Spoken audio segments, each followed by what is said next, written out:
saya Valencia Gelin, NIM 8080 220 120.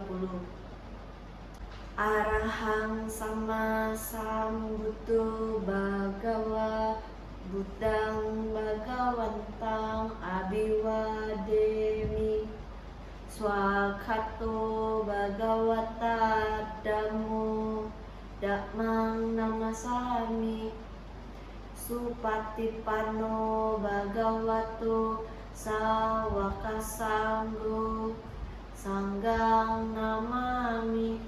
Kisah ini diceritakan oleh sang guru ketika berada di Jetawana mengenai godaan dari seorang wanita muda yang kasar. Kisah ini berhubungan dengan buku ke-13 dalam Cula Narada Kasapa Jataka.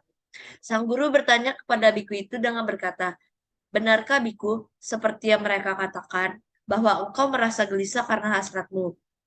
"Benar, Bante," jawabnya.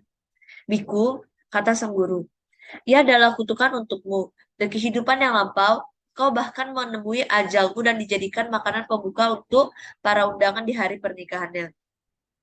Setelah mengucapkan kata-kata tersebut, beliau menceritakan kisah kelahiran lampau ini. Sesekali waktu Brahmadatta memerintah Benares, Bodhisatta lahir sebagai seekor sapi jantan yang bernama Mahalohita. Ia tinggal di tanah milik seorang penjaga sebuah desa kecil. Bodhisatta mempunyai seorang adik yang bernama Cula Lohita. Dua bersaudara ini melakukan sebuah pekerjaan tarik-menarik. Barang bagi tuan mereka, penjaga desa itu memiliki seorang anak perempuan yang telah dilamar untuk menikah dengan seorang anak lelaki dari seorang pria yang tinggal di kota. Orang tua gadis itu bermaksud menyediakan makanan pilihan bagi para undangan pernikahan putri mereka. Mereka mulai menggemukkan seekor babi yang bernama Mudika. Melihat itu, Cula Lohita berkata kepada abangnya, "Semua barang yang harus ditarik untuk keperluan rumah tangga ini selalu dilakukan oleh aku maupun kamu. Namun semua usaha kita hanya dihargai dengan memberikan sedikit rumput dan jerami sebagai makanan kita. Sementara babi itu diberikan makan nasi. Apa yang menyebabkan dia mendapatkan makanan si istimewa itu?" Abangnya berkata, "Adikku, jangan iri kepadanya. Ia hanyalah seekor babi yang sedang menikmati makanan terakhirnya. Ia mendapatkan makanan seperti itu untuk dijadikan makanan pembuka untuk para undangan saat pernikahan putri mereka.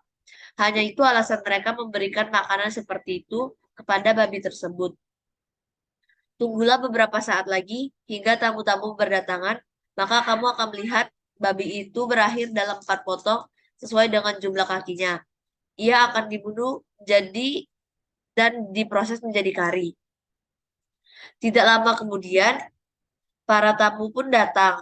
Unika dibunuh dan dimasak menjadi berbagai jenis hidangan. Bodhisatta berkata kepada Cula Lohita, "Apakah kamu telah melihat Unika, adikku?" "Tentu saja saya telah melihatnya, abangku. Pesta yang diselenggarakan dari daging unika, makanan sederhana seperti yang kita makan lebih baik 100 kali. Tidak 1000 kali. Walau itu hanya rumput, jerami, dan dedak. Karena makanan yang kita makan tidak akan membahayakan jiwa kita dan merupakan sebuah janji bahwa hidup kita tidak akan dipersingkat." Setelah menyelesaikan uraian akibat tersebut yang diterima oleh biku, itu di kehidupan yang lampau yang mendapatkan malapetaka karena wanita muda itu, ia dijadikan makanan pembuka bagi para tamu undangan. Beliau membabarkan dhamma saat khotbah terakhir. Biku yang merasa gelisah karena hasratnya itu mencapai tingkat kesucian Sotapanna. Sang guru mempertautkan dan menjelaskan tentang kelahiran itu dengan berkata, "Beriku yang merasa gelisah akan hasratnya ini adalah menikah di masa itu. Wanita muda saat ini adalah anak gadis dari desa penjaga itu. Ananda adalah Cula Lohita dan saya sendiri adalah Mahalohita."